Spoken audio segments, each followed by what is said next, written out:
O nosso entrevistado é Eduardo Costa Pinto, professor do Instituto de Economia da Universidade Federal do Rio de Janeiro. Eduardo, eu queria que você contasse um pouco o que é o pensamento militar. Tem um pensamento militar hoje em dia, um pensamento de formação, tem projeto nacional, como é que você vê?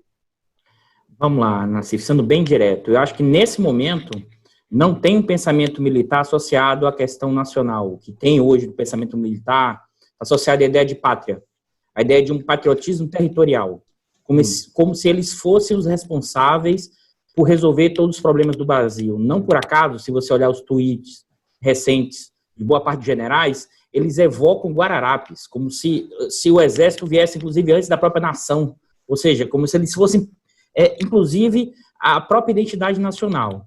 Agora, qual é o ponto que eu vejo hoje na questão da associação entre exército e desenvolvimentismo, tá? Que foi muito marcante durante o período do Geisel, principalmente pós-67, mas não só pós-67, também durante o período do Getúlio. Ou seja, naquele momento histórico, você tinha dentro das Forças Armadas um debate, sim, entre um castrismo, um alinhamento maior com os Estados Unidos, versus a possibilidade do desenvolvimento nacional. Então, observe que isso não é só dentro das forças, isso fazia parte do debate da sociedade brasileira. Sim. Lá nos anos 30, a discussão era: temos autonomia e capacidade financeira, tecnológica para desenvolver as forças, para desenvolver a indústria nacional? Esse era um debate que, por incrível que pareça, parece que a gente está congelado no tempo, porque continua o mesmo debate atual, sendo que uma parte enorme das Forças Armadas, da burocracia, do que sobrou, porque eu acho que não tem nem da elite econômica nem política, a ideia é que nós precisamos fazer o completo alinhamento. É como se não tivéssemos mais possibilidades. Mas voltando para a discussão das forças, tá? Tem um pesquisador dessa área, o Manuel Domingos, que é um grande pesquisador desse campo, e ele levanta uma hipótese que eu acho que é muito interessante, que é a seguinte: a discussão das Forças Armadas para a questão do desenvolvimentismo está associada à questão corporativa também. Por quê? Porque lá nos anos 20 e 30 eles precisavam de armas, exército, indústria, né? Ele ressalta muito a questão do fornecimento de armas como elemento importante, que geralmente é pouco destacado nessa análise. E a questão do desenvolvimentismo, ou seja, da siderurgia, da indústria, está vinculado com esses interesses, vamos dizer assim, organizacionais da própria Forças Armadas. E por que eu estou ressaltando isso? Para pensar, que eu acho que é o foco que você quer daqui, e o que é que sobrou isso do período recente? Né? Eu lembro, em um artigo que eu escrevi lá atrás, que você até comentou há quase um ano atrás, sobre a questão do se ainda sobrava desenvolvimentistas ou não, o que é que tem nesse processo? Assim, eu arrisco a dizer, e acho que hoje com mais convicção até do que naquele texto, depois até de um contato com boa parte desses pesquisadores dessa área militar, que eles também tinham aquela desconfiança que você tinha lá atrás na CIF, que ainda existia, e hoje eles não têm mais. E por quê? Eu acho que, primeiro, pós-85 em diante, principalmente dos anos 90, né, essa ideia neoliberal, esse liberalismo difuso, ele disseminou em todos os campos. Né? Eu fui da geração que, na verdade, nos anos 90, estava na universidade. E se você olhar a minha geração que assume postos hoje na burocracia estatal, ela é completamente neoliberal e se acha política. Então, isso também penetrou nas forças e principalmente via os cursinhos que eles tomavam muito fortemente de finanças da GV. Tá? A ligação direta desses cursinhos via a Fundação Getúlio Vargas, uns cursinhos muito vinculados à questão de um neoliberalismo tacanho, ou seja, operacional, e eles incorporaram essa dimensão. Incorporaram mesmo. É uma espécie de um liberalismo difuso. Não por acaso, o pensamento deles se alinha com o liberalismo difuso dos lavajatistas. Isso. Agora, deixa eu te perguntar uma coisa. Quando a gente pega anos 30 e tudo, a questão da segurança nacional, frente à Argentina e tudo, foi um dos fatores que estimulou a autossuficiência de produção.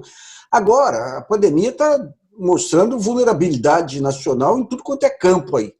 Você acha que isso aí pode despertar um sentido de segurança nacional em termos de energia, em termos de complexo farmacêutico? Eu acho que ainda nesse momento não. Eu acho que vai... Na verdade, assim, o que eu percebo do efeito da pandemia? Você pensar em 30. Em 30 tinha o perigo da Argentina. Ou seja, eu acho que os militares, nesse momento, eles olham o seguinte: olha, estamos no jogo de uma guerra entre o lado, por incrível que pareça, o lado ocidental versus o lado oriental, alguns, inclusive, reeditando a Guerra Fria, que não existe mais, que a lógica é outra, mas eles reeditam um pouco desse perigo comunista, inclusive para identificar os inimigos internos, que é a esquerda, e a esquerda ganha um espectro generalizado, né? A esquerda vira quase todo mundo que não está nessa linha, então por isso que o Braga Neto, que eu sei que é esse ponto que você vai, mesmo quando coloca lá o planejamento dele, do plano para o Brasil, ele vai colocar uma variável lá, questões psicossociais associadas à questão familiar. Depois vou voltar na discussão do Braga Neto, assim, é impressionante isso. Mas eu acho que abriu-se uma janelinha muito pequena. Por quê? Porque esses militares, eles não são neoliberais raiz, vamos dizer assim, como o Guedes, que beira a insanidade, e que uma parte da nossa elite está junto com isso. Eles são aquela coisa liberal difusa, né? É uma coisa seguinte, olha, Estado pode ser comunismo, uma coisa meio estranha. Se você olhar, você fala assim, meu Deus, como é que os caras formados dessa loja têm uma coisa tão incongruente? Não, mas tem, né? Ao ponto que eles acham que Estado e intervenção é comunismo. Você fala, né? Os militares? Uma parte dos militares. E aí eu tô pescando essa ideia do Avelar Coutinho.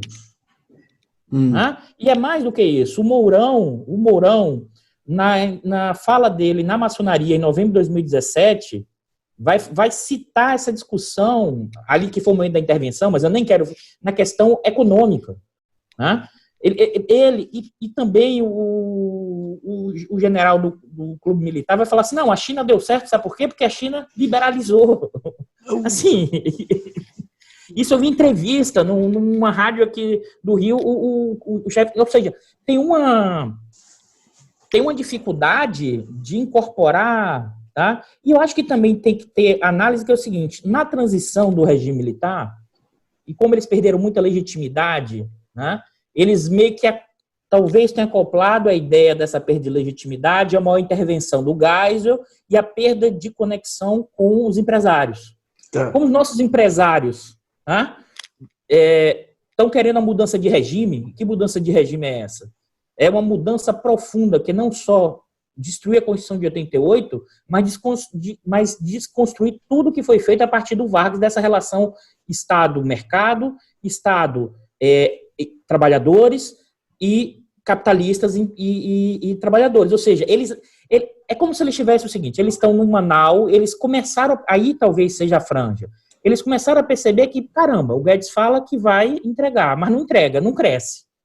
Começa a surgir uma pulga atrás da orelha, mas eles não têm um mecanismo para qual direção seguir. Tá. Por isso que o Braga Neto, o que é que ele fez? Eles fazem planejamento de cenário o tempo inteiro. Pegou o que cada ministério fez, colocou um planejamento supostamente organizado e evocou, e aí eu vi pela imprensa, e por isso que eu entendi um pouco, essa discussão do investimento, que está propondo 30 bi, que é nada, mas mesmo isso causou uma celeuma gigantesca, não só na equipe do Guedes, mas na Globo, mas na Folha e UOL. E por que isso? Porque a discussão desse pessoal é o seguinte, nesse momento eles estão temporariamente salvos da crise, porque boa parte, e aí eu olhei o balanço, tanto da Globo como da UOL, o balanço da Globo, por exemplo, ano passado, metade dos lucros dela vieram de fonte financeira. Sim. Então, a Globo tem 7 bilhões de ativos que são financeiros, que representam 30% do ativo total. E eles estão em quê? Em fundos de investimento. Como o Banco Central fez a intervenção que fez, garantiu a recuperação do preço dos ativos. Então, esse pessoal está seguro agora, por enquanto, porque a crise a gente não sabe o tamanho. Como está seguro, qual é a preocupação desse pessoal? Olha, cuidado que esse pessoal andar de baixo pode gerar uma crise maior. Então, a gente está salvo, vamos fazer aqui uma coisa de um cala-boca para segurar a onda, mas não tem nada a ver com keynesianismo, desenvolvimentismo, nenhuma estratégia. O pessoal, e aí voltando para o Braga Neto, esse pessoal não tem um referencial de como seguir, eles não foram formados nos últimos anos sobre essa discussão, tanto é que eles vão se pautar na fala do ministro da integração regional, me parece, aí eu fui olhar, que inclusive era da equipe do Guedes, que estava na área da Previdência. Aí eu fui olhar, poxa, deixa eu ver qual é desse... Não, aí eu olhei, ele tem uma formação, ele é economista, formado pela Universidade Federal do Rio Grande do Norte. Então, provavelmente, ele evocou alguma discussão sobre um keynesianismo que em algum momento ele viu, e provavelmente para acoplar com os militares, para fazer o contraponto de uma lógica muito mais pessoal, tentando cavar espaço, para virar alguma coisa maior dentro do processo. Ou seja, mesmo nessa janela que a gente tem, é muito mais uma lógica assim, a gente está no meio do Titanic e o pessoal não tem a mínima ideia da direção a seguir. Começou a ter uma pista de que tem um iceberg enorme, mas eles acham, não, esse é o caminho. Os caras são técnicos, sabe assim, porque eles enxergam o Moro e o Guedes como técnicos. Que coisa, né? Onde caiu que enrascada aí? A gente caiu. É uma enrascada. E essa enrascada, e aí eu queria ressaltar aí um pouco do que eu tenho acompanhado também seu xadrez o tempo inteiro, e eu tenho produzido uma espécie de um xadrez aqui com até o Bicalho, que é do blog aí do também, que é o seguinte, e qual é o ponto e por que os militares entraram nessa enrascada? Eu acho que aqui é um ponto importante. Porque, primeiro, tá, o que a gente viveu em 2008 e continua, dados os efeitos da Lava Jato, a Lava Jato, com uma lógica de balançar o barco, ele foi gerando um estilhaçamento, a perda de legitimidade das instituições. Veio durante o golpe, o impeachment, em 16, o executivo perde legitimidade. Depois vem o Supremo, que vai manter o Aécio, que vai manter, você perde legitimidade. Depois o evento Joesley, que é pouco dado destaque, implode o sistema político por dentro. Tá? E, em 2008, o Mourão fala essa coisa de intervenção, evocando o artigo 147, dizendo que não precisava dos poderes. E o Vilas Boas vai no programa da Globo, do Bial, e diz que o Morado é um bom soldado. Ele só estava falando de um dia D total. Naquele momento, me parece que as Forças Armadas, elas se movimentaram. Ou seja, eram das instituições que ainda tinha credibilidade, e a montanha se movimentou. O problema é que a montanha se movimentou de uma forma como balançando o barco e depois apostando no Bolsonaro, o mesmo que quebrou a hierarquia. E os generais, e aí acho que não tenho dúvida nenhuma, o Santos Cruz achava que eles controlariam o Bolsonaro. Sim. Então, e aí a desconfiança, e eu acho que tem uma desconfiança hoje, que é importante, mas que é a seguinte. Primeiro, parte do pensamento bolsonarista, Bolsonaro, Olavo de Carvalho, hoje os militares têm também. Aí você vai dizer, eles acreditam que o problema do Brasil é o marxismo cultural. Só que eles usam o termo como politicamente correto. Tem uma entrevista do Vilas Boas, ainda no ano de 2018, por Roberto Dávila, que para mim foi muito emblemática, tá? Que ele diz o seguinte, o problema do Brasil foi que nós deixamos eles voltarem, ou seja, a esquerda. E com essa volta, rachou o país. Por isso que a ideia deles é unidade, pátria, família, valores, né? Evocando uma ideia de uma harmonia que o Brasil quase nunca teve. E isso que é o problema, que o projeto deles, ideologicamente com o Bolsonaro, converge. O problema, qual é, para eles, me parece? Diga, Nassif. Não, fala, pode interromper aqui. Não, o problema é o Bolsonaro só. O problema é o Bolsonaro por quê? Porque o Bolsonaro na linguagem, inclusive, do Defesa Net, é um trotskista de direita. Ele quer uma revolução, ele não quer planejamento para fazer a transformação. Só que, ao mesmo tempo, o Bolsonaro é o problema, mas é a solução por quê? Porque o Bolsonaro tem o voto. Ele tem a conexão com o popular que esses militares não têm. Então, imagina, é ao mesmo tempo o problema, mas ao mesmo tempo é quem garante a conexão popular, ou seja, tem voto, tem popularidade ainda. Quer dizer que uma aposta no Mourão, por parte dos militares, não seria feita por deixar muito explícita a intervenção e por não ter essa conexão com o povo. Isso. O meu cenário é o seguinte, aí trazendo para a conjuntura imediata mesmo. E eu tinha feito um live ontem sobre isso, comentando o seguinte, que primeiro, eu achava que o Bolsonaro não ia perder tanta popularidade na base dele. Acabou de sair uma pesquisa XP e mostrou a manutenção do...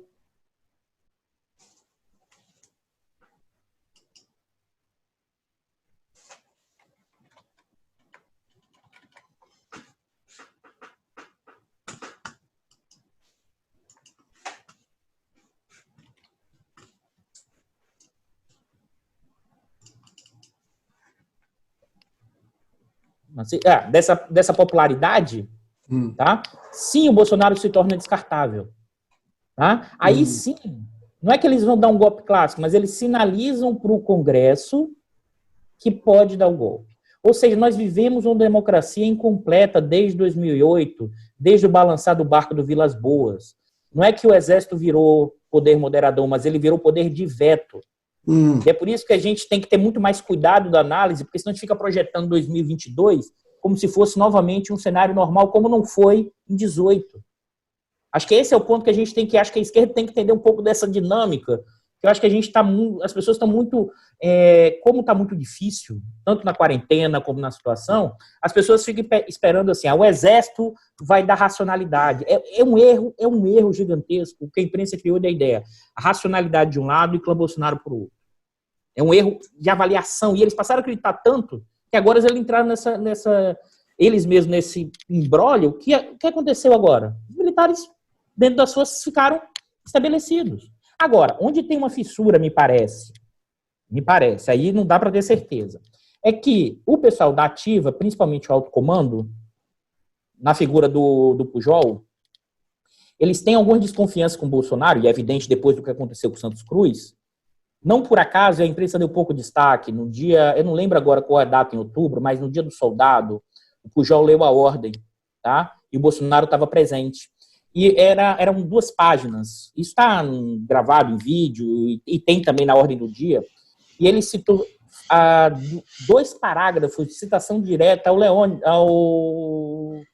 general Leônidas, não é isso? É o Leônidas que expulsou o Bolsonaro, que queria que o Bolsonaro fosse expulso. Isso. Ele queria que o Bolsonaro fosse expulso e não foi, e ele citou e o Bolsonaro presente. Então, ele cita, olha só. Ele cita, e a imprensa deu pouco destaque nesse dia. Acho que, eu não me lembro exatamente a data, se foi 21, algum período de outubro do ano passado. E por que eu estou ressaltando isso? É porque, por exemplo, eu acho que a possibilidade hoje de um golpe militar estruturado a partir do Bolsonaro, ela não existe. Hoje. Mas por quê? Não é porque o Bolsonaro não gostaria, não. Se ele pudesse, ele daria. É porque ele não tem força nas forças para fazer esse tipo de movimento. E mais ainda, o alto comando não é que tem um conservadorismo enorme igual ao Bolsonaro, tem essa coisa do politicamente correto, tem do marxismo cultural.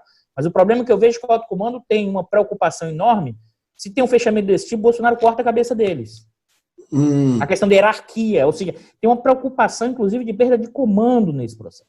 Tá. É como se a gente tivesse hoje um equilíbrio muito ruim, em uma guerra de trincheiras em que ninguém consegue derrubar o outro e está todo mundo esperando ver se alguém perde força para se movimentar. Mas pela sua visão, mesmo na era pós-Bolsonaro, os militares não vão reduzir a participação, o espaço que eles ganharam hoje? Não, eu acho que eles vão continuar, os quartéis foram politizados, acho muito difícil isso, a gente vai viver numa nova configuração. Não por acaso, até para você entender, Nassif, eu não sou especialista em militares, a minha discussão é de economia política. Sim. Nos últimos 3, 4 anos eu passei a incorporar a questão militar, porque os militares voltaram à cena no bloco do poder da disputa no capitalismo brasileiro, porque as outras instituições foram sendo destruturadas. É isso. Todos nós temos que entender agora o que é o pensamento militar, porque viraram atores centrais. E aí esses pesquisadores que eu citei, o Manuel Domingos, o Francisco Teixeira, o João Martins, que é da Unesp, todos esses que são pesquisadores históricos, eu me aproximei em termos de contato e conversas e diálogos, e que aí me deram alguma luz ainda para fazer essa discussão mais histórica. Maravilha. Bom, te agradeço aí. Vamos manter contato aí. Não, Nassif, estou à disposição, ok? E boa tarde, boa noite. Não tem mais. O horário que a gente estiver assistindo aqui.